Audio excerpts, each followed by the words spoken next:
राघव शांति से सरोजनी के कमरे में बैठा था जब तक कि सरोजनी ने चुप्पी नहीं तोड़ी। आप नाराज हो गए क्या? राघव ने अपना सिर हिलाया। मैंने तुम्हें इतने लोगों के सामने दंडात्मक सजा काटने के लिए भेजा था, लेकिन तुम जरा भी नाराज नहीं हो? सरोजनी ने उत्सुकता से पूछा। स्वाभाविक रूप से ऐसा करने के पीछे आपके अपने कारण होंगे। मुझे विश्वास है कि आप मुझे कोई नुकसान नहीं पहुंचाएंगे। अगर मैं गुस्सा हो गया तो इससे आपको बस अस्वस्थ महसूस होगा, तो फिर परेशान क्यों होना? राघव मुस्कुराया। सरोजनी का दिल गर्म हो गया, लेकिन वह और भी अधिक क्षमा प्रार्थी हो गई। जब उसने राघव की सजा सुनाई थी तो उसने सोचा था कि राघव गुस्से से भर जाएगा, लेकिन उसने इस वाक्य का कारण पूछे बिना ही केवल शांति से सिर हिला दिया था। यह उच्च अधिकारियों का आदेश होना चाहिए, सही है? सबके सामने यह घोषणा करना कि मुझे दंडात्मक सजा के लिए भेजा जा रहा है, सच कहूं तो मुझे अपराध का दोषी ठहराना है। जहां तक अपराध की बात है तो वे जो चाहें बना सकते हैं। शायद मैं मोह परिवार के साथ मिली भगत कर रहा हूं, इस तरह अपराधियों को शरण दे रहा हूं, या शायद मैं अपने बड़ों के प्रति पर्याप्त सम्मान नहीं रखता हूं और मेरे अहंकार पर लगाम लगाने की जरूरत है। वे जो चाहें बना सकते हैं, वैसे भी उनके मुंह बड़े हैं। चूंकि स्वर्ग विभाजक दिव्य संप्रदाय के हरीश अभी अभी ही गए हैं, इसलिए इस मामले का उनसे कोई लेना देना नहीं हो सकता। इसके अलावा मैं हमारी बातचीत से स्वर्ग विभाजक दिव्य संप्रदाय की शैली बता सकता हूं। जहां तक प्राचीन परिवार गठबंधन का सवाल है, मोह परिवार के साथ मामला अभी भी बेहद संवेदनशील दौर में है। वे उस मामले को और बड़ा नहीं करना चाहेंगे, इसलिए यह भी संभव नहीं है कि यह उनके कारण हुआ हो। अगर मेरा अनुमान सही है तो इसका कारण पिल टॉवर के हुओ परिवार के वे बेवकूफ लोग हैं। वे ही हैं जो उच्च अधिकारियों पर दबाव डालने की सबसे अधिक संभावना रखते हैं। जहां तक उच्च अधिकारियों की बात है, उन्हें सबसे ज्यादा लाभ की चिंता है। उनके लिए यह मामला एक शिष्य को कुछ महीनों के लिए दूर भेजने से ज्यादा कुछ नहीं है। पिल टॉवर के साथ शांति बनाए रखने के लिए एक शिष्य को हल्की सजा देना निश्चित रूप से उनके लिए उचित है। बताओ बहन, क्या मैं सही हूं? राघव मुस्कुराया। सरोजनी हैरान रह गई। शुरू में तो वह इस बात पर भी तनाव में थी कि वह राघव को यह सब कैसे समझाए, लेकिन अब राघव ने खबर सुनने के बाद ही इसका अंदाजा लगा लिया था। सच में आपको इतना हैरान होने की जरूरत नहीं है। अब तक केवल 3 शक्तियां ही ज्वांतियान दाव संप्रदाय पर दबाव डालने में सक्षम हैं। उन्मूलन की प्रक्रिया के माध्यम से यह अनुमान लगाना आसान है कि दोषी पक्ष कौन है। आप उनकी योजनाओं में नहीं फंसे हैं, इसलिए आप ऐसा नहीं सोचते, राघव ने समझाया। अब जब सरोजनी ने इसके बारे में सोचा तो यह वास्तव में वैसा ही था जैसा उसने कहा था। राघव के लिए यह मामला इससे अधिक स्पष्ट नहीं हो सकता था। यह मामला मुख्यतः गुप्ता परिवार के कारण था। उन्होंने इस निर्णय के लिए पूरी ताकत से वकालत करते हुए मध्यस्थ की भूमिका निभाई। आखिरकार यह वैसा ही है जैसा आपने कहा। वे बस चाहते हैं कि एक शिष्य अपना सिर नीचा करे। वे आपकी जान नहीं चाहते, इसलिए उन्होंने शिष्य को सम्मान देने के बजाय पिल टॉवर को सम्मान देने का फैसला किया। मेरे सिंधु परिवार ने इस निर्णय का विरोध किया, लेकिन दुर्भाग्य से अन्य 3 परिवारों को लाभ की अधिक परवाह थी और उन्होंने फैसला किया कि यह मामला एक जरूरी था। वास्तव में मुझे आपके द्वारा हंसे जाने का डर नहीं है, इसलिए मैं आपको बता दूं कि हालांकि आपको मेरे सिंधु परिवार के पक्ष में माना जा सकता है, लेकिन बाकी सिंधु परिवार ने भी सोचा कि यह सिर्फ एक मामूली मामला था। इसके लिए उन्हें दूसरों के खिलाफ बहुत अधिक लड़ने की कोई आवश्यकता नहीं थी। इस प्रकार उन्होंने मुझे तुम्हें सजा सुनाने का आदेश दिया। इसके अलावा यह सुनिश्चित करने के लिए कि पिल टॉवर इसे देख सके, उन्होंने मुझे सभी सेक्ट संप्रदाय के नेताओं को भी इकट्ठा करने के लिए कहा और मुझे उन सभी के सामने तुम्हें सजा सुनाने के लिए कहा। सरोजनी ने कड़वाहट से मुस्कुराया। वह बेहद शक्तिहीन महसूस कर रही थी। वह उच्च अधिकारियों के आदेशों को बदलने में असमर्थ थी। दूसरी ओर राघव बेहद उदासीन लग रहा था। जैसे ही उसने पहली बार खबर सुनी, उसने अपने विरोधियों के लक्ष्य को समझ लिया। बहन, मैं जानना चाहता हूं कि ज्वांतियान दाओ संप्रदाय की संरचना किस तरह की है। कभी आप उच्च अधिकारी कहती हैं, कभी आप ज्वांतियान दाओ संप्रदाय कहती हैं। आपका वास्तव में क्या मतलब है? राघव ने पूछा। ठीक है, तो मैं आपको महाद्वीप की वर्तमान स्थिति का सामान्य विवरण दूंगा। सरोजिनी ने राघव को बताया कि इस दुनिया को मार्शल हेवन कॉन्टिनेंट कहा जाता है। यह कितना बड़ा है, यह कोई नहीं जानता। महाद्वीप को 5 क्षेत्रों में विभाजित किया गया था। पूर्वी बंजर भूमि, पश्चिमी रेगिस्तान, दक्षिणी सागर, उत्तरी स्रोत और मध्य मैदान। पूर्वी बंजर भूमि जहां वे थे, उसका नाम इसीलिए रखा गया क्योंकि खेती सभ्यता के स्वर्ण युग में यह बंजर भूमि थी। यह दुनिया का एक कोना भर था। पश्चिमी रेगिस्तान में बहुत कम लोग रहते थे, लेकिन रेगिस्तान के भीतर एक रहस्यमयी क्षेत्र था। इस बारे में क्या रहस्य था, इस बारे में पूछने पर सरोजनी ने संकोच किया और उसे न बताने का फैसला किया। उत्तरी स्रोत को उत्तरी बर्फ स्रोत भी कहा जाता था। यह बर्फ और बर्फ से भरी एक कड़वी भूमि थी। ऐसा कहा जाता था कि वहां के लोग पीढ़ी दर पीढ़ी बर्फ बनाने की तकनीक अपनाते थे, अन्यथा उनके लिए वहां जीवित रहना संभव नहीं होता। दक्षिणी सागर महाद्वीप के दक्षिण में एक विशाल समुद्री क्षेत्र को संदर्भित करता था। उस समुद्र में द्वीप आकाश में तारों की तरह बिखरे हुए थे। वहां असंख्य किसान रहते थे। हालांकि जब पूर्वी बंजर भूमि, पश्चिमी रेगिस्तान, दक्षिणी सागर और उत्तरी स्रोत के सभी क्षेत्रों को एक साथ जोड़ा गया तो उन्होंने महाद्वीप का केवल 20% हिस्सा ही लिया। शेष 80% भूमि को केंद्रीय मैदान कहा जाता था।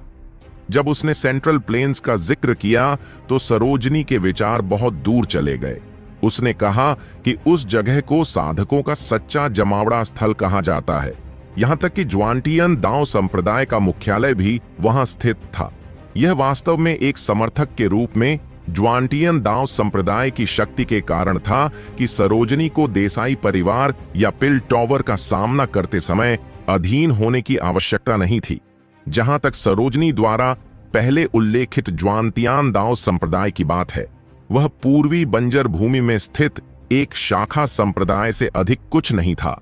हालांकि यह शाखा संप्रदाय इतना बड़ा था कि इसमें 36 सुपरसेक्ट थे, जिनमें से प्रत्येक के नीचे 108 सेक्ट थे। यह सुनकर राघव का जबड़ा खुला रह गया।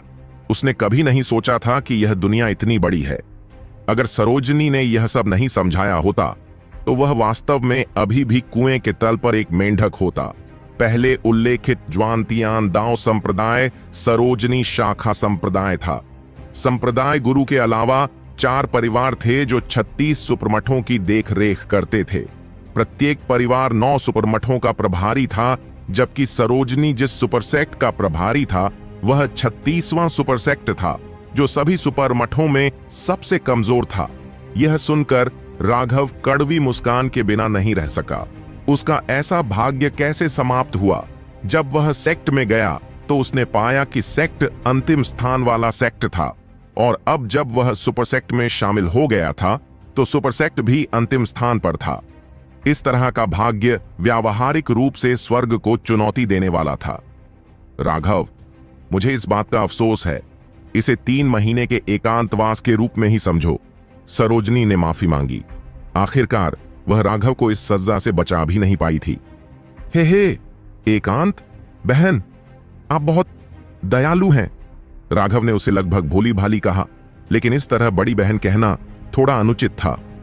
हुओ परिवार के स्वभाव को देखते हुए क्या आपको लगता है कि उच्च अधिकारियों पर दबाव डालना सिर्फ मुझे 3 महीने के लिए निर्वासित करने के लिए था? क्या? सरोजनी की अभिव्यक्ति अचानक बदल गई। उसके विचार तेजी से चलने लगे। मैंने उस अराजकता क्षेत्र के बारे में सुना है। यह काफी विस्तृत क्षेत्र है और वहां कई खनिज हैं। धर्मी और भ्रष्ट मार्ग, विभिन्न अन्य शक्तियों के साथ, सभी के पास अपनी खदानों की रक्षा के लिए वहां अपने क्षेत्र हैं। वहां एक निश्चित संतुलन बनाए रखने के लिए धर्मी और भ्रष्ट पथों ने एक समझौता किया कि समुद्र विस्तार विशेषज्ञों को उस क्षेत्र में पैर रखने की अनुमति नहीं है, लेकिन वहां अभी भी अनगिनत लड़ाइयां हैं। क्योंकि लोग खदानों और संसाधनों के लिए संघर्ष करते हैं। भ्रष्ट मार्ग की बात तो दूर, यहां तक कि धर्मी मार्ग की शक्तियां भी एक दूसरे पर उनके संसाधनों को छीनने के लिए छिपकर हमला करती हैं। इसके अलावा वहां सभी प्रकार के लुटेरे हैं और यह व्यावहारिक रूप से हथियारों के लिए स्वर्ग है। वहां बोलने के लिए कोई नियम नहीं है। सब कुछ इस बात से तय होता है कि किसकी मुट्ठी मजबूत है। मुझे वहां जाने के लिए मजबूर करके हुओ परिवार को एक उंगली भी उठाने की जरूरत नहीं होगी। केवल भ्रष्ट मार्ग मुझे मारने के लिए कुछ भी कर सकता है, इसलिए मुझे वहां भेजने का उनका उद्देश्य मुझे मारना है, राघव ने उदासीनता से कहा। क्रैक। सरोजनी का कप चूर्ण में चूर्ण हो गया। वह क्रोध से भर गई। ये कमीने वास्तव में इतने क्रूर थे। अब जब राघव ने यह कहा था तो उसे आखिरकार एहसास हुआ कि वे सिर्फ राघव का सिर नीचा करवाने की कोशिश नहीं कर रहे थे, बल्कि उसे मौत के घाट उतारना चाहते थे। यह भोलापन था कि उसने सोचा था कि यह सिर्फ शक्ति का प्रदर्शन था, और यह हास्यास्पद था कि उसे पहले इसका एहसास नहीं हुआ था।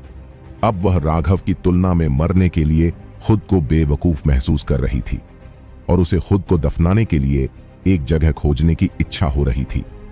वह शर्मिंदा होने के साथ साथ गुस्से में भी थी। उसे लग रहा था कि उसके साथ धोखा हुआ है। बहन, आप पूरी तरह से साधना पर ध्यान केंद्रित करती हैं, इसलिए आपकी योजना बनाने की क्षमता कमजोर है। लेकिन यह ठीक इसी वजह से है कि आपकी साधना का आधार इतना ऊंचा है। अन्यथा आपकी साधना का आधार जरूरी नहीं कि देवयानी से ज्यादा ऊंचा हो। राघव मुस्कुराया। मुझे वास्तव में आपकी प्रशंसा करनी है। इस समय भी आप अभी भी मुस्कुरा सकते हैं। मैं चिंता से मरने वाला हूं। नहीं, यह अच्छा नहीं है। मुझे अपने परिवार से बात करनी है। यह सिर्फ एक जाल है, सरोजनी ने कहा। यह इतना गंभीर नहीं है। क्या यह नहीं कहा गया है कि समुद्री विस्तार विशेषज्ञों को अराजकता क्षेत्र में प्रवेश करने से मना किया गया है?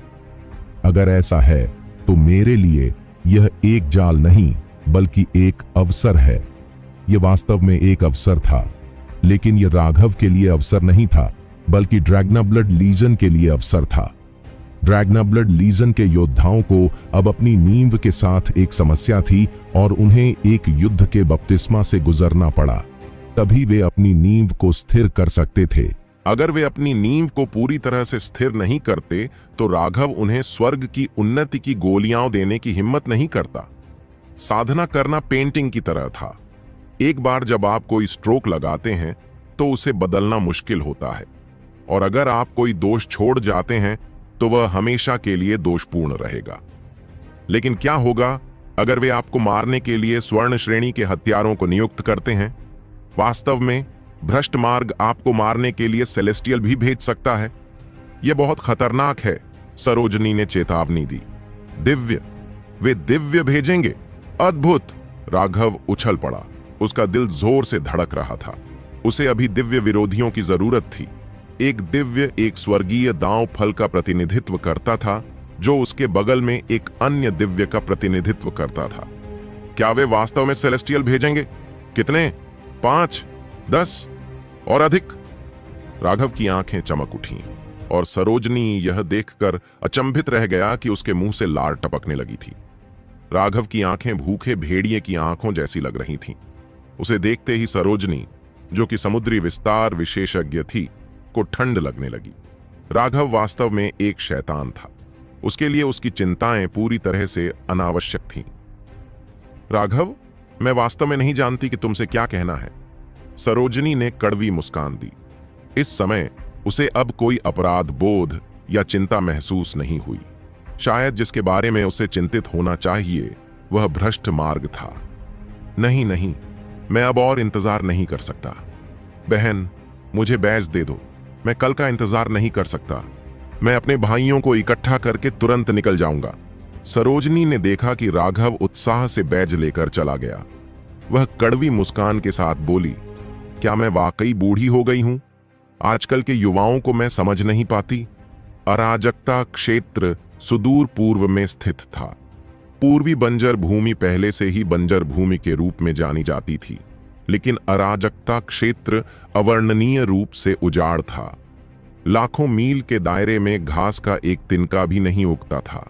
यह रेगिस्तान नहीं था, न ही जमीन पर चट्टानें थीं। यह एक विशाल मिट्टी की जमीन थी, लेकिन इस मिट्टी से कुछ भी नहीं उगता था। हजारों साल पहले किसी ने यहां खनिज भंडार पर ध्यान दिया था। यह बंजर भूमि, जिसमें पहले किसी ने कोई दिलचस्पी नहीं दिखाई थी, तुरंत सोने की भूमि बन गई।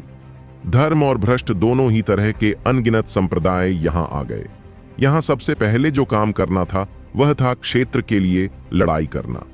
परिणाम स्वरूप एक बहुत बड़ा युद्ध छिड़ गया था। दोनों तरफ से खून की नदियां बह गई थीं।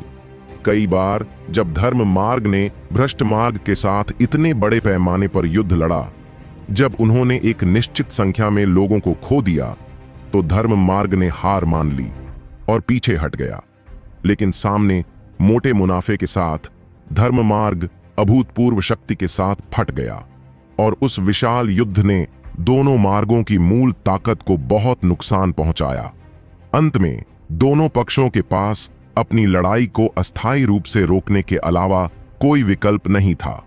उन्होंने अपने अपने क्षेत्रों पर कब्जा कर लिया और दोनों पक्षों ने अपने अपने अयस्कों का खनन शुरू कर दिया। दोनों पक्षों ने अपने अपने काम से काम रखा और अस्थायी युद्ध विराम कर दिया। लेकिन हालांकि धर्मी और भ्रष्ट मार्ग के बीच लड़ाई समाप्त हो गई थी, फिर भी धर्मी मार्ग के भीतर गृह युद्ध छिड़ गया था। ऐसा इसलिए था क्योंकि उन सभी व्यक्तिगत शक्तियों को अधिक क्षेत्र और लाभ प्राप्त करने की उम्मीद थी। क्योंकि वे भ्रष्ट मार्ग के विरुद्ध विशाल युद्ध में शामिल थे, इसलिए उन्होंने अपने कई विशेषज्ञों को खो दिया था। इसकी भरपाई के लिए उन्हें अधिक लाभ की आवश्यकता थी। परिणाम स्वरूप किसने सबसे अधिक मदद की और किसने सबसे कम मदद की, यह विवादास्पद चर्चा का विषय बन गया था। ज्वानटियन दाओ संप्रदाय जैसे विशाल अस्तित्व के लिए उन्हें स्वाभाविक रूप से दूसरों की तुलना में एक बड़ा क्षेत्र प्राप्त करना था। लेकिन अन्य बड़ी शक्तियां भी एक बड़ा क्षेत्र प्राप्त करना चाहती थीं। अंत में किसी ने किसी के सामने घुटने नहीं टेके और फिर से लड़ाई शुरू हो गई। ज्वानतियान दाओ संप्रदाय ने भी मध्यस्थता करने की कोशिश की थी, लेकिन इसका कोई खास असर नहीं हुआ। हालांकि ऐसा लग रहा था कि उन्होंने सार्वजनिक रूप से अपने हथियार डाल दिए हैं, लेकिन विभिन्न शक्तियां एक दूसरे की पीठ में छुरा घोंपने लगीं। यदि वे अयस्क खनन के लिए अपने क्षेत्रों में प्रवेश नहीं करते थे, तो वे गुप्त रूप से गंदी चालें खेलते थे, जानबूझकर अन्य शक्तियों की खदानों को ध्वस्त कर देते थे। स्थिति और अधिक अव्यवस्थित होती गई जब तक कि भ्रष्ट मार्ग अंततः इसमें शामिल नहीं हो गया। युद्ध फिर से शुरू हो गया। अंत में सभी के पास इस जगह को एक तरह के प्रशिक्षण मैदान में बदलने के अलावा कोई विकल्प नहीं था। सभी इस बात पर सहमत थे कि किसी को भी समुद्री विस्तार विशेषज्ञों या उससे ऊपर के लोगों को भेजने की अनुमति नहीं थी। वे जो अयस्क निकाल सकते थे वह उनके द्वारा भेजे गए शिष्यों की ताकत पर आधारित होगा। परिणाम स्वरूप हर साल अराजकता वाले क्षेत्र में अनगिनत विशेषज्ञ भेजे जाते थे। वे न केवल अपनी खदानों की रक्षा करते थे, बल्कि वे अक्सर कुछ भयावह चालें चलने के अवसर भी तलाशते थे। समय के साथ अराजकता वाला क्षेत्र पूरी तरह से कानून विहीन जगह बन गया। यहां हर किसी को चिंता में रहना पड़ता था। यह जेल में रहने से भी बदतर था। अराजकता क्षेत्र के भीतर एक साधारण और भद्दा शहर था, जिसे बस अराजकता शहर नाम दिया गया था। यह आसपास का एकमात्र शहर था। धर्मी और भ्रष्ट दोनों ही तरह के लोग वहां खाने पीने के लिए आते थे। अराजकता वाले शहर के सबसे समृद्ध व्यवसाय उसके वेश्यालय और कैसीनो थे। यहां भेजे गए सभी लोग, चाहे वे किसी भी पक्ष के हों, वे सभी ऐसे लोग थे जिन्होंने गलतियां की थीं और उन्हें दंडित किया जा रहा था। कुछ भगोड़े भी थे जिन्हें बाध्य होना पसंद नहीं था। जब तक आप यहां अपनी जान जोखिम में डालने की हिम्मत रखते हैं, तब तक लाभ कमाना बेहद आसान था। कोई भी खनिक एक साधारण संप्रदाय के मुख्य शिष्य जितना कमा सकता था। इस जगह के अत्यंत अव्यवस्थित होने के बावजूद, इस तथ्य के बावजूद कि आप किसी भी क्षण अपनी जान गंवा सकते हैं, फिर भी यहां अनगिनत अपराधी इकट्ठा होते थे। एक परिवहन संरचना चमक उठी। और राघव का समूह अराजकता क्षेत्र के किनारे पर दिखाई दिया। उन्होंने अपने सामने एक अंतहीन बंजर भूमि देखी। बॉस, यह कुछ ज्यादा ही वीरान है। अर्जुन ने चारों ओर देखा। जमीन धूल से ढकी हुई थी और हवा में क्षय की आभा भरी हुई थी। यह जगह तो बस सीमा है। अराजकता वाले क्षेत्र के केंद्र में परिवहन संरचना का उपयोग करने का कोई तरीका नहीं है, राघव ने हंसते हुए कहा। क्यों नहीं? क्योंकि यह जगह बहुत अव्यवस्थित है। यहां किसी भी समय नरसंहार शुरू हो सकता है। यहां परिवहन व्यवस्था बनाए रखने का कोई तरीका नहीं है। तुम बेवकूफ बच्चों, जल्दी करो और उतर जाओ। जब तक तुम इस पर खड़े हो, कोई भी परिवहन संरचना का उपयोग नहीं कर सकता। जैसे ही राघव अपने आसपास की जांच कर रहा था, एक दर्जन ज्यानेटियन विशेषज्ञ संरचना के पास दिखाई दिए। जो व्यक्ति उन पर गुस्से से चिल्ला रहा था, वह एक आदमी था जिसके चेहरे पर ब्लेड का निशान था। परिवहन संरचना के प्रभारी ये लोग धर्मी मार्ग के पक्ष में थे। वे किसी संप्रदाय से संबंधित नहीं थे। उनके सदस्य संरचना की रक्षा के लिए बारी बारी से काम करते थे। इस तरह किसी के द्वारा इसे नष्ट करने की संभावना कम थी। राघव ने ठंडी मुस्कान दी। वह सबसे पहले संरचना से बाहर निकल गया। सीमा और नेहा उसके पीछे पीछे चले। यह परिवहन संरचना इतनी बड़ी थी कि ड्रैगनब्लड सेना के सभी लोग एक बार में ही आ सकते थे। ओह, ये दोनों लड़कियां वाकई बहुत खूबसूरत हैं। छोटी बच्ची, तुम मेरे साथ क्यों नहीं आती? एक जियानेटियन विशेषज्ञ ने सीमा और नेहा को अश्लील दृष्टि से देखा, लेकिन वह अभी आधा शब्द ही बोल पाया था कि राघव ने उस पर उंगली उठाई। बिजली के एक बोल्ट ने उसे खूनी धुंध में बदल दिया। उस जियानेटियन विशेषज्ञ की मौत ने सभी अन्य पहरेदारों को चौंका दिया। उन्हें पहले से ही पता था कि इन लोगों के साधना आधार केवल मेरिडियन ओपनिंग क्षेत्र में थे। यही एकमात्र कारण था कि उस व्यक्ति ने कुछ स्वतंत्रता लेने की हिम्मत की थी। उन्हें उम्मीद नहीं थी कि उसका एक वाक्य उसे सीधे यमराजा के द्वार पर भेज देगा। आप लोग कौन हैं? एक अन्य जियानेटियन विशेषज्ञ ने सावधानी पूर्वक अपना हथियार उठाते हुए चिल्लाया। यह महत्वपूर्ण नहीं है कि हम कौन हैं। मैं आपको बस एक सरल सिद्धांत बताता हूं। ढीली जुबान बहुत परेशानी खड़ी कर सकती है, राघव ने उदासीनता से कहा। साले, तू सच में घमंडी है। मर जा। कौन जानता है कि क्या ऐसा इसलिए था क्योंकि इस व्यक्ति को अपने हाथ में हथियार से आत्मविश्वास में वृद्धि मिली थी, लेकिन उसने वास्तव में राघव पर अपना भाला मारा था। वह स्पष्ट रूप से अपनी पूरी शक्ति से हमला कर रहा था। इस भाले के चारों ओर का शून्य कांप उठा। यह स्वीकार करने के अलावा कोई विकल्प नहीं था कि यह व्यक्ति वास्तव में शक्तिशाली था। राघव ने कोई हरकत नहीं की। उस व्यक्ति का सिर हवा में उड़ गया। उसकी अभिव्यक्ति भ्रमित थी। उसे यह भी नहीं पता था कि उसे किसने मारा। तलवार के म्यान में वापस जाने की आवाज गूंजी। लक्ष्मण, आप तेज और तेज होते जा रहे हैं। राघव ने लक्ष्मण की ओर सिर हिलाया। तलवार दांव के बारे में उसकी समझ हर दिन बढ़ती जा रही थी और उसके हमले अविश्वसनीय रूप से तेजी से और बिना किसी संकेत के चुपचाप हो रहे थे। आप लोग कौन हैं? अब अन्य शियांटियन विशेषज्ञ सभी लकड़ी के ब्लॉक में बदल गए थे। वे वास्तव में पहले से ही इन युवाओं को सबक सिखाने की योजना बना रहे थे। याद रखें, ढीली जबान बहुत परेशानी खड़ी कर सकती है। राघव ने अपने लोगों को ले जाने से पहले उदासीनता से उत्तर दिया, लेकिन फिर कुछ कदम चलने के बाद वह अचानक रुक गया और उस व्यक्ति की ओर देखने लगा जिसने बात की थी।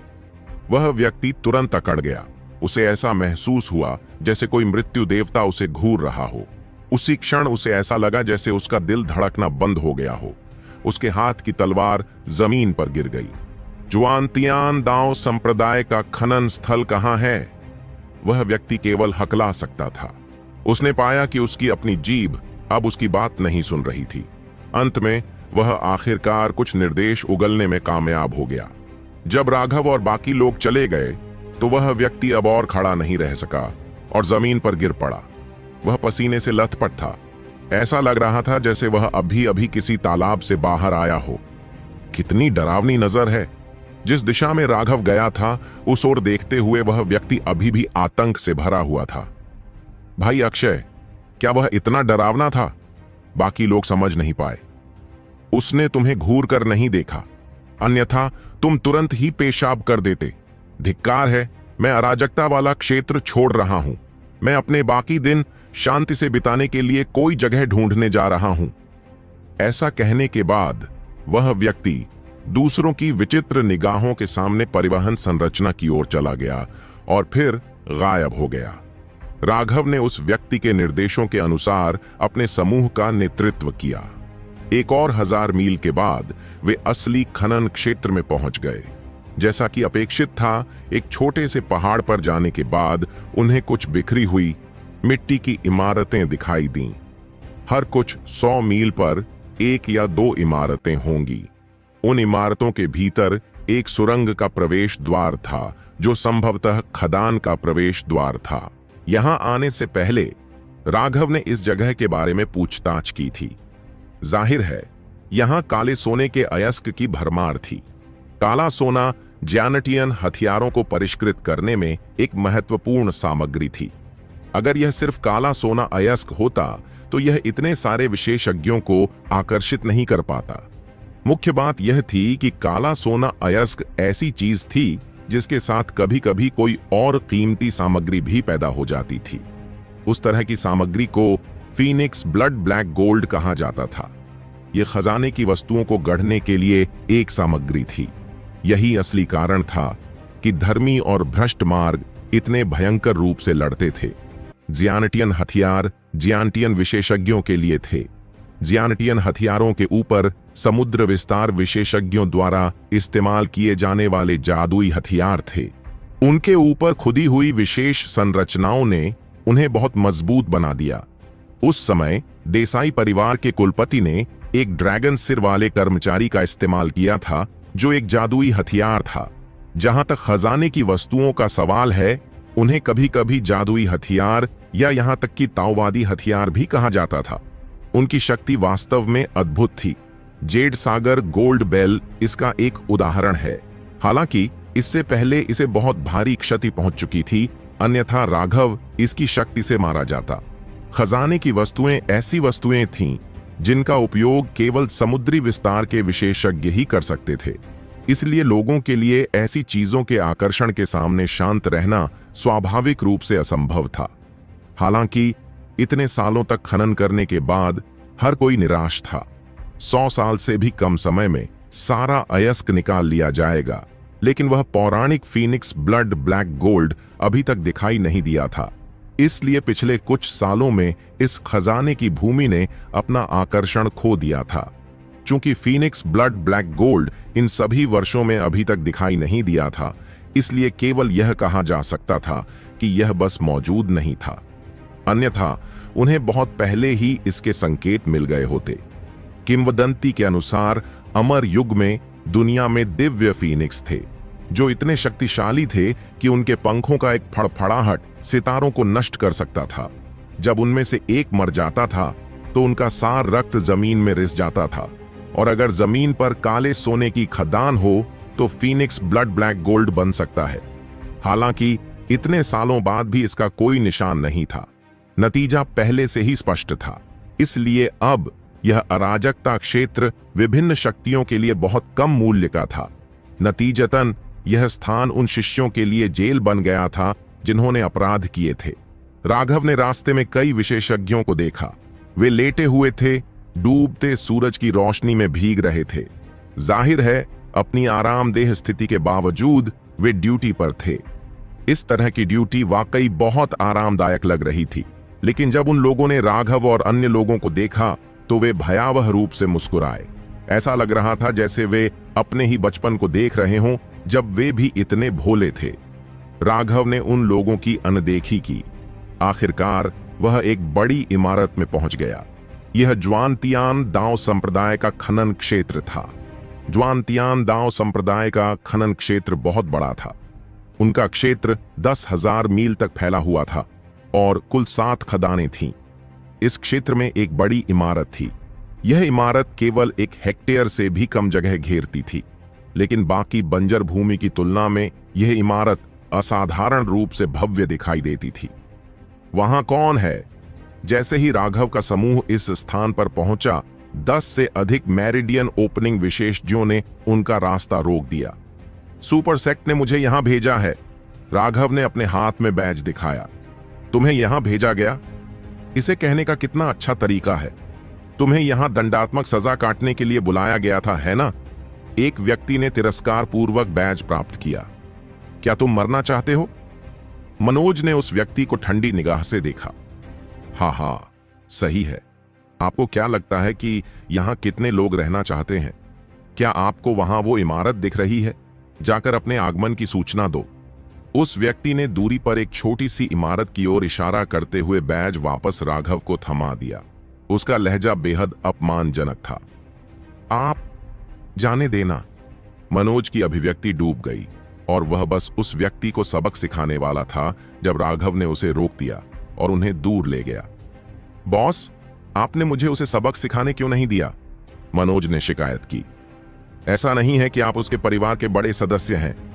आप उसे क्या सिखाएंगे? क्या आपको सच में लगता है कि वह अपने तौर तरीके सुधार लेगा और एक नया इंसान बन जाएगा?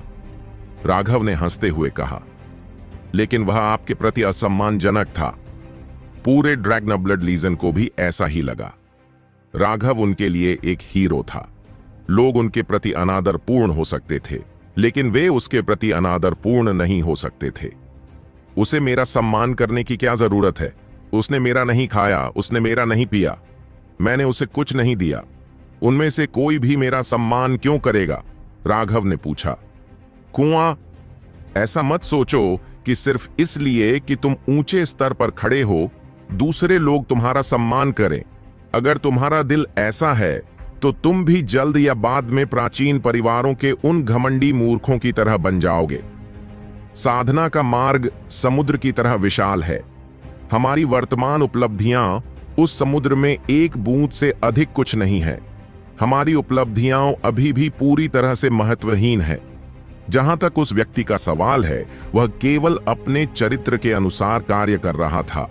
वह हमारे बारे में अच्छी राय नहीं रखता है, लेकिन वह हमारे बारे में बुरी राय भी नहीं रखता है। यदि आप उसे सिर्फ इसलिए पीटने का फैसला करते हैं क्योंकि आपको उसकी आवाज पसंद नहीं है, तो मैं आपको एक चेतावनी दे देता हूं। आप जल्द ही एक घमंडी मूर्ख बन जाएंगे, राघव ने गंभीरता से कहा। हर कोई चौंक गया क्योंकि उन्हें एहसास हुआ कि उन्हें वाकई ऐसा लग रहा था कि वे बदल गए हैं। वे अपने पुराने रूप में नहीं रहे। वे सभी मजबूत हो गए थे और मजबूत लोगों का सम्मान किया जाना चाहिए। वे भूल गए थे कि जब वे कमजोर थे तो शकेश, राखी, मानव और उनके जैसे घमंडी लोगों ने उन्हें अंदर से बेहद परेशान कर दिया था। राघव के शब्द खतरे की घंटी की तरह थे। बॉस, हम गलत थे। मनोज ने माफी मांगी। इस तरह की चीजों के लिए कोई सही या गलत नहीं है। मैं बस यही उम्मीद करता हूं कि हर कोई अपने मूल दिल को बनाए रख सके, बाहरी दबाव के कारण इसे न बदलें। हम कमजोरों पर अत्याचार नहीं करते, लेकिन हम ताकतवरों के सामने झुकते भी नहीं। अगर हमें मरना भी पड़े तो हम अपनी रीढ़ सीधी रखकर मरेंगे। इसलिए याद रखें, हमला करने से पहले सोचें। किसी को सबक सिखाने जैसी हास्यास्पद बात न करें। हम विद्वान या कुछ और नहीं हैं। दूसरों को सिखाने की हमारी क्या जिम्मेदारी है? या तो हमला मत करो या अपने प्रतिद्वंद्वी को मौत के मुंह में धकेल दो। कोई और बकवास मत करो।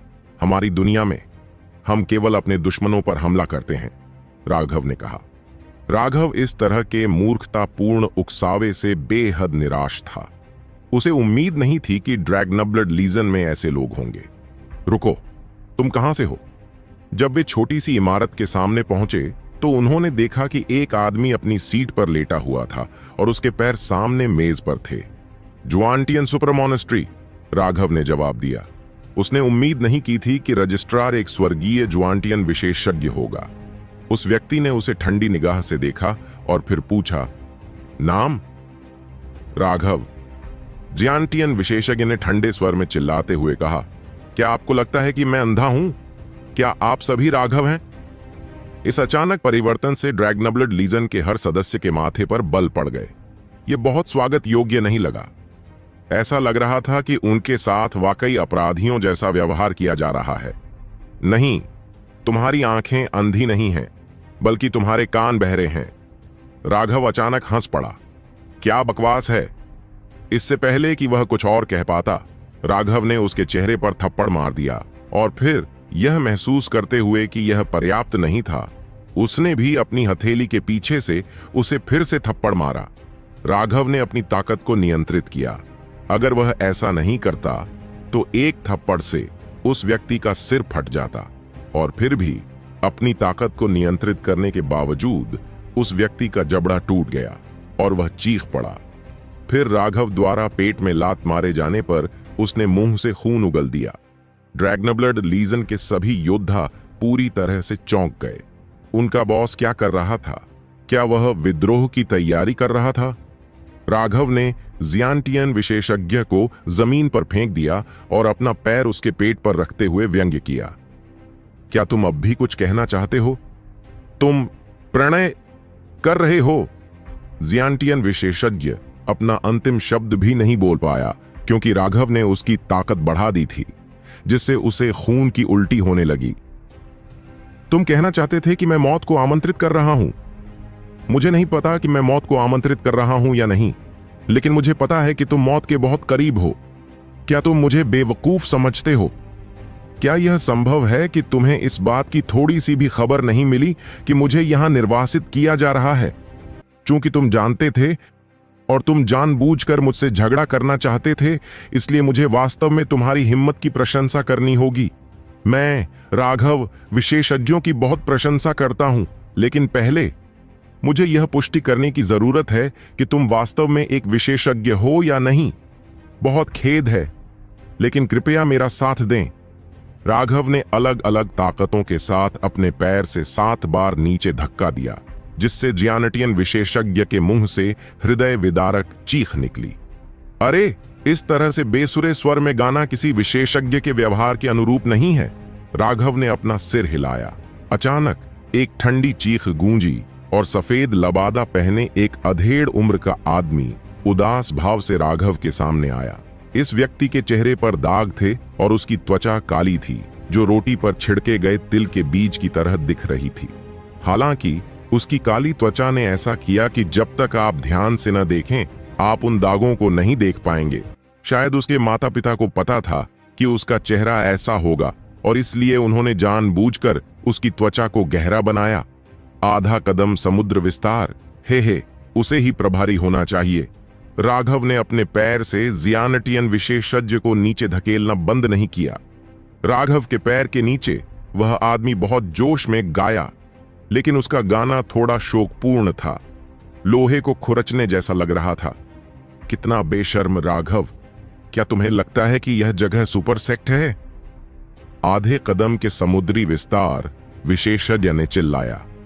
हे, जैसी कि उम्मीद थी, तुम्हें पता था कि मैं आऊंगा। जब मैंने अपने आने की सूचना दी तो यह दिखावा करके क्या तुम मुझे डराने की कोशिश कर रहे थे? अगर मेरा अनुमान गलत नहीं है तो तुम गुप्ता परिवार से ही कोई होगे। राघव ने धीरे से अपना पैर छोड़ा। उस व्यक्ति की आंखें उसके सिर के पीछे की ओर घूम गईं और वह आनंद से बेहोश हो गया। राघव ने अपनी ताकत का इस्तेमाल बहुत ही कपटपूर्ण तरीके से किया था।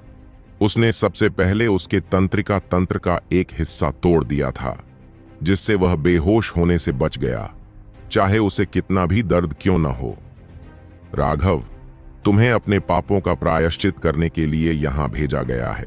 तुम्हारे लिए बेहतर होगा कि तुम अपनी स्थिति के बारे में जागरूक रहो। चेहरे पर तमाचा लगने से चेचक से पीड़ित व्यक्ति उड़ गया। ऐसी स्थिति में जहां उसे उम्मीद नहीं थी कि राघव उस पर हमला करेगा, भले ही वह पूरी तरह से तैयार था, इस दूरी पर उसके पास चकमा देने का कोई मौका नहीं था। चेहरे पर थप्पड़ मारने का देवता कौन था? ज़ियांटियन सुपरसेक्ट में हर कोई राघव की ओर इशारा करता था। सुपरसेक्ट में एक भी व्यक्ति ऐसा नहीं था जो इस तथ्य से अवगत न हो। उसका हमला साफ, कुशल और तेज था, और हमला करने से पहले कोई निशान नहीं था। उसमें हत्या करने की थोड़ी सी भी मंशा नहीं थी। अनगिनत लोग उसकी इस तकनीक के शिकार हुए थे। आप, चेचक से पीड़ित व्यक्ति ने मुश्किल से अपने आप को संभाला और अपनी आभा छोड़ने ही वाला था कि राघव के हाथों ने उसकी गर्दन को कसकर जकड़ लिया। क्या तुम जानते हो, तुम्हें कुचलना चींटी को कुचलने से ज्यादा मुश्किल नहीं है। राघव ने उदासीनता से उस दाग वाले आदमी को देखा। कमीने, जिला प्रमुख को रिहा करो। अचानक इमारत के अंदर से अनगिनत विशेषज्ञ प्रकट हुए। वास्तव में वहां हजारों लोग थे, जिनके हाथों में बड़े बड़े क्रॉसबो थे जो राघव और अन्य लोगों की ओर तान दिए गए थे। उन सभी क्रॉसबो में स्प्रिट स्टोन लगे हुए थे और वे बेहद शक्तिशाली थे। अगर वे बिना किसी चेतावनी के पकड़े जाते तो एक जैनेटियन विशेषज्ञ भी मर जाता, और इतने सारे लोगों के साथ आधे चरण के समुद्री विस्तार विशेषज्ञ भी मारे जाते। ये वे हथियार थे जिनका इस्तेमाल जुआंटियन सुपरमोनेस्टरी ने अपनी खानों की रक्षा के लिए किया था, जो दुश्मनों के लिए एक बहुत ही मजबूत निरोधक था। वास्तव में इस रक्षा द्वारा उनके दुश्मनों को कई बार खदेड़ा गया था, और फिर भी राघव ने उस दाग वाले आदमी को 2 बार और थप्पड़ मारे, ऐसा दिखाते हुए जैसे उसने सुना ही न हो। उसने पूछा, तुमने क्या कहा? कमीने, जल्दी से जिला प्रमुख को रिहा करो, अन्यथा हम तुरंत तुम सभी को मार देंगे।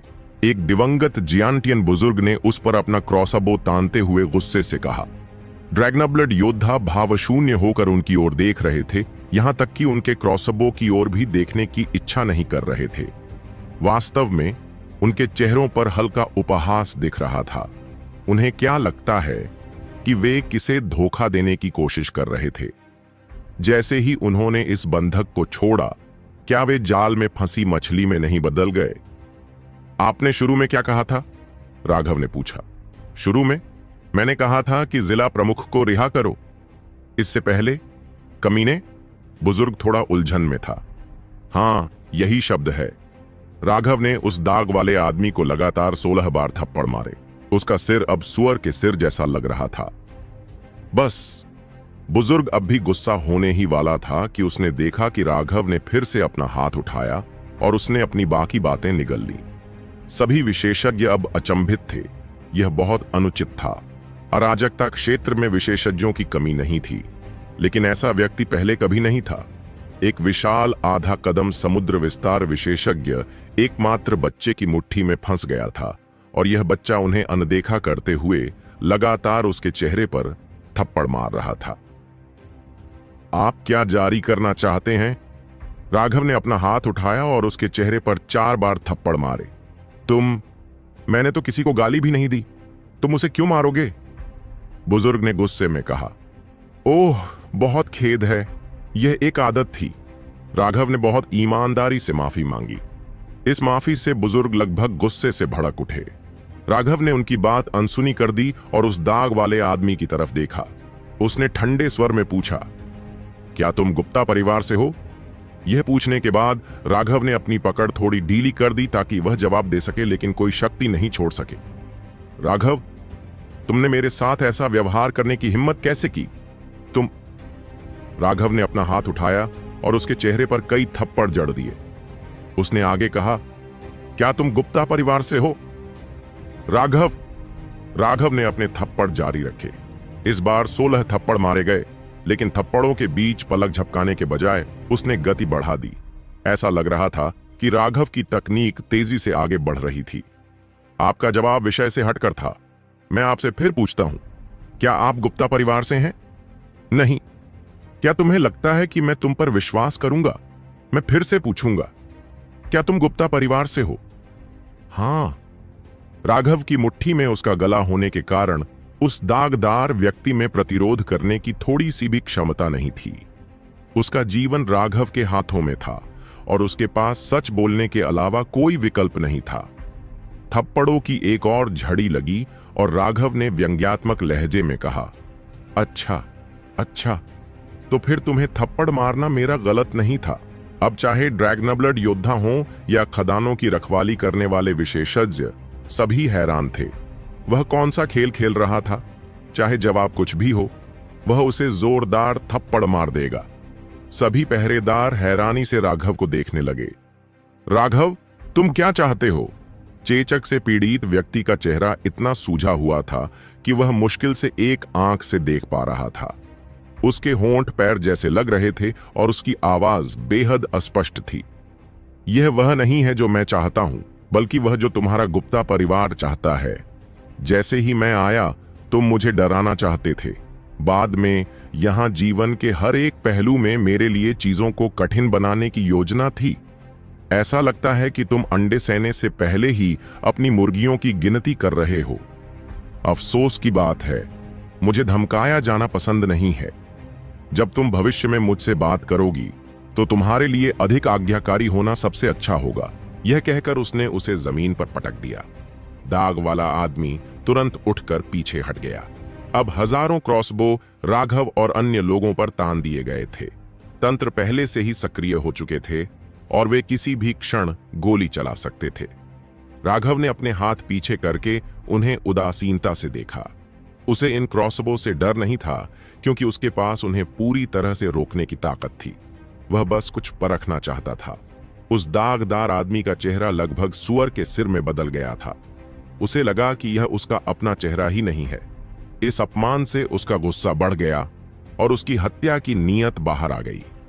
हालांकि वह जानता था कि राघव ताकतवर है, लेकिन उसने नहीं सोचा था कि राघव इस स्तर तक पहुंच जाएगा। वह बिल्कुल भी विरोध करने में सक्षम नहीं था। उसने सुना था कि राघव आधे कदम के समुद्री विस्तार विशेषज्ञों को आसानी से मारने में सक्षम था, लेकिन उसने उसकी लड़ाइयों के फोटोग्राफिक जेड नहीं देखे थे, इसलिए उसने उस खबर का मजाक उड़ाया था। एक बिगड़ैल लड़का जो अभी 20 साल का भी नहीं हुआ, इतना अद्भुत कैसे हो सकता है? वह शुरू में राघव को लड़ाई के लिए चुनौती देने के बारे में सोच रहा था। अब उसका वह आत्मविश्वास टूट चुका था। उसके मन में फिर से राघव को चुनौती देने का जरा सा भी विचार नहीं था। लेकिन जब तक वह आदेश देता रहा, उसे विश्वास था कि राघव मारा जाएगा, क्योंकि 1000 से अधिक विशेष क्रॉसबो राघव की ओर तान दिए गए थे। और फिर भी उसने उस इच्छा को दबा दिया।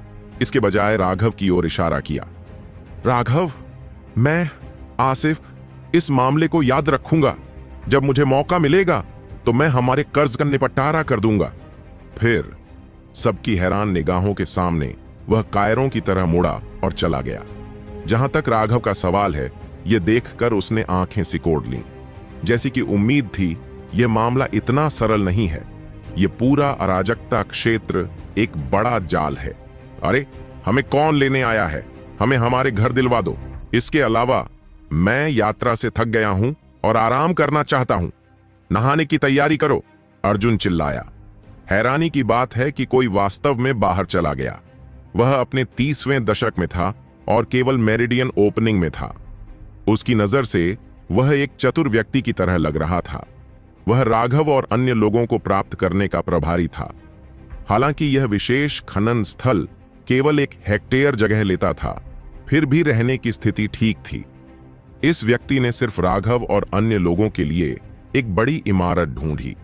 यह पूरी ड्रैगनब्लड सेना के लिए पर्याप्त थी। उन्हें आखिरकार बसने का मौका मिल गया। दरार। एक नाजुक चाय का प्याला क्रूरतापूर्वक जमीन पर फेंका गया, जिससे वह टूट गया। दागों से पीड़ित वह आदमी अभी अपनी भड़ास निकाल रहा था। राघव, तुम छोटे कमीने, मैं निश्चित रूप से तुम्हें एक दुखद मौत मरवाऊंगा। आसिफ की आवाज नफरत से भरी थी। तीसरे चाचा, शांत हो जाइए। अब जब राघव यहां आ गया है तो कोई रास्ता नहीं है कि वह जिंदा बचकर निकल जाए। दिवंगत जियानेटियन बुजुर्ग ने सांत्वना दी, जिन्होंने राघव से बात की थी। जब बाहरी लोग मौजूद होते थे तो वह इस व्यक्ति को जिला प्रमुख कहता था। यह इस पूरे खनन स्थल के प्रभारी व्यक्ति का पद था। लेकिन जब कोई और मौजूद नहीं होता था तो वह उसे परिवार में उसकी वरिष्ठता के अनुसार बुलाता था। उन शब्दों में उसे आसिफ को तीसरा चाचा कहना पड़ता था, भले ही वह वास्तव में उससे बड़ा था। आसिफ ने तुरंत उस व्यक्ति के चेहरे पर थप्पड़ मारा और शाप दिया। यह सब तुम्हारी योजना थी। तुमने शुरू में राघव को डराने की बात कही थी, लेकिन यह पूरी तरह से अनावश्यक है। बुजुर्ग लड़खड़ाते हुए पीछे हट गया, अंदर ही अंदर गुस्से में। धिक्कार है, यह स्पष्ट रूप से तुम्हारा विचार था। मैंने सिर्फ तुमसे सहमत होकर तुम्हें कुछ सुझाव दिए थे। अब जब तुम असफल हो गए हो तो तुम अपना गुस्सा मुझ पर निकाल रहे हो। धिक्कार है, मैं वाकई बदकिस्मत हूं। जाओ और उन्हें बताओ कि राघव आ गया है। अब समय आ गया है कि सब कुछ ठीक कर दिया जाए। इस बार राघव को यहीं मरना होगा। आसिफ को बड़े को थप्पड़ मारने के बाद बहुत तरोताजा महसूस हुआ। हाँ, बुजुर्ग आसिफ के कमरे से गायब हो गया। चाय के प्याले के टुकड़ों को देखते हुए आसिफ भयावह ढंग से मुस्कुराया। राघव, मैं देखना चाहता हूं कि तुम कितने दिन और इतने आराम से रह सकते हो। वरिष्ठ प्रशिक्षु भाई राघव, जिला प्रमुख चाहते थे कि मैं आपको बताऊं कि आज से आप और आपके अधीनस्थ इस खनन स्थल की रक्षा के प्रभारी हैं। सब कुछ पहले से ही तैयार है, इसलिए मैं चीजें आपको सौंप दूंगा, उन्हें प्राप्त करने के प्रभारी व्यक्ति ने कहा। वापस जाओ और उस व्यक्ति से कहो कि हम यात्रा से थक गए हैं और थक गए हैं। हमें पहले कुछ महीनों तक आराम करने की जरूरत है। हम उस समय अन्य चीजों पर चर्चा कर सकते हैं, राघव ने आलस से कहा। यह व्यक्ति लगभग लड़खड़ाकर जमीन पर गिर पड़ा। वे यहां सिर्फ 3 महीने के लिए रहेंगे, लेकिन वह कुछ महीने आराम करना चाहता था। ऐसा क्यों लग रहा था कि वह यहां छुट्टियां मनाने आया है? इस मामले का आपसे कोई लेना देना नहीं है। मुझे लगता है कि आप एक समझदार व्यक्ति हैं, इसलिए इस मामले में शामिल न होने की पूरी कोशिश करें। मैंने जो कहा है उसे बस शब्दशः दोहराएं, राघव ने चेतावनी दी। ठीक है, तो मैं जाकर तुम्हारी कही हुई बातें तुम्हें बता दूंगा। मैं चाहता हूं कि तुम आराम से रहो। वह व्यक्ति आदरपूर्वक चला गया। राघव की अभिव्यक्ति तिरस्कारपूर्ण हो गई। बल प्रयोग विफल होने के बाद उन्होंने किसी को उसे धीरे से मनाने की कोशिश करने के लिए भेजा, लेकिन अंत में उसने परवाह नहीं की। उसने बल या अनुनय के आगे घुटने नहीं टेके। राघव, क्या यह वाकई ठीक है? सीमा ने पूछा। ऐसा लग रहा था कि इस बार राघव कुछ ज्यादा ही जोर दे रहा था। क्या ठीक नहीं है?